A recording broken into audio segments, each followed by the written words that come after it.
Welcome back. This is Andrew, running with Dr. Andrew.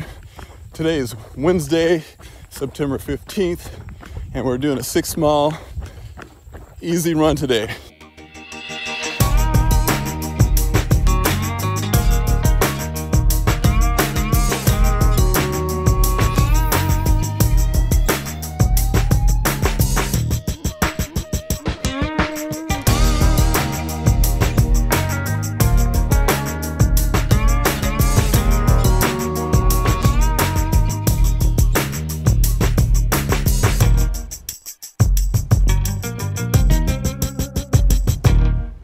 Shaking out the legs from yesterday's long 18.7 mile run.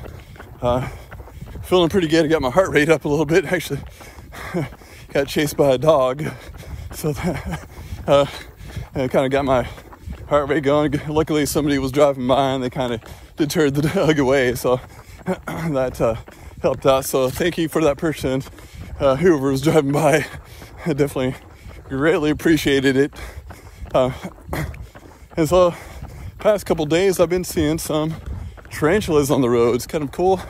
Like I said, around September is when we start to see a little bit more. Saw one yesterday and then saw one today, and kind of cool little critters. They're pretty big. They're kind of intimidating looking because they're really big, but they're pretty docile. They're just wanting to cross the road there. So I usually just take a couple little videos of them and go on my way and let them cross the road. So definitely cool little things. I enjoy seeing those guys around September. I've been seeing them throughout the summer occasionally.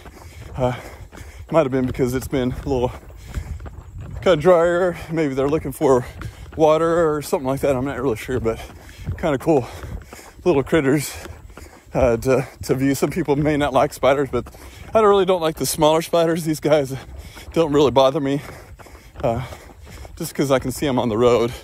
Now, if I saw one surprise me, it might be a little different story, but overall, kind of a little cool spiders to view there. I've been seeing a little bit more wildlife too. Like yesterday, I did see a coyote on my run. Didn't get a video of him just because he ran across the road pretty quickly. So definitely fall time's kind of exciting time of the year to view wildlife. All right, guys, today is Wednesday. Training talk day, midweek training talk day. How's everyone's running going today? Are you doing any long runs this week? Any type of speed work? Let me know in the comments. I'd like to know how everything's going for you. So today I'd like to talk to you about a gait pattern called crisscross running. It's basically whenever you're running, you're crossing over a midline, and over time, that can create some issues in your hips, in your knees, and cause pain. And it also decreases your efficiency of running. Now, I'll probably do a little bit longer video on this later on in specifics. So it's kind of when I kind of touch base on this a little bit.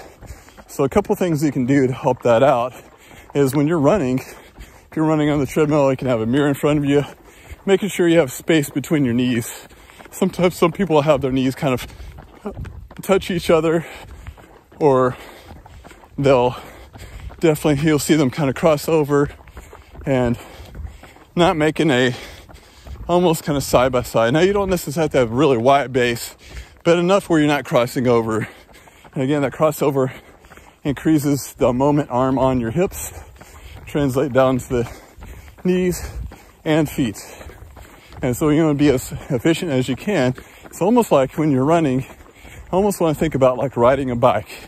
Your knees are not touching together. You're more into a nice side-to-side rhythm, or like if a line's down in between your feet. That can help you out, keeping your legs apart when running.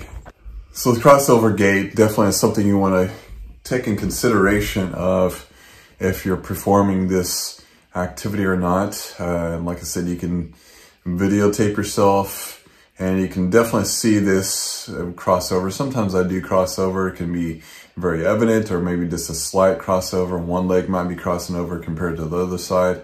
When I run, my left leg crosses over, so I do have a little bit more issues on the left side. If I am going to have issues, it's going to be more on my left side.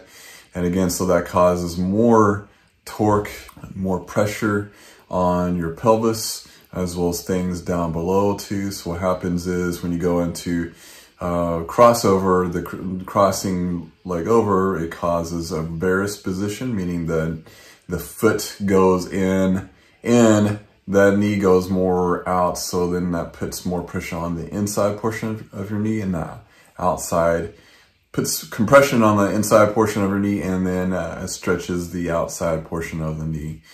And that can cause some issues there, as well as maybe potentially some, some pain on that side portion of your leg, outside portion of your hip.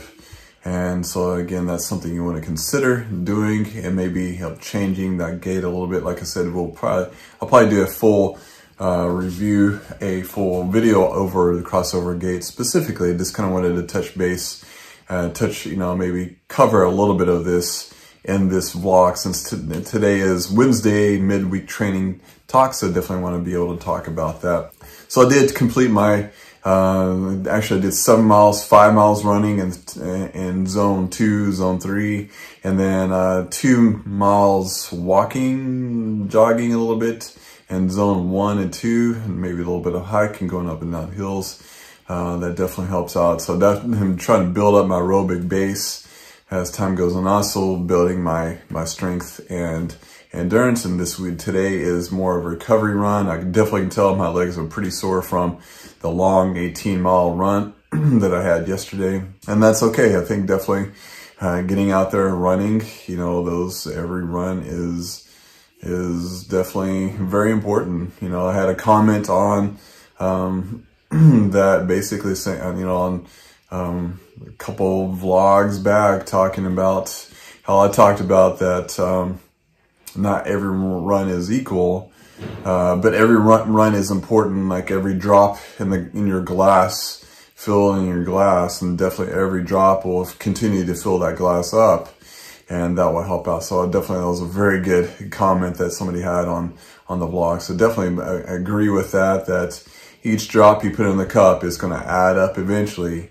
and then you're going to have your cup is going to be full, and you're going to be ready for that race, ready for anything that you're preparing for. If it's a race or, a test that you're studying for, anything in life, each little drop helps out getting towards that. So,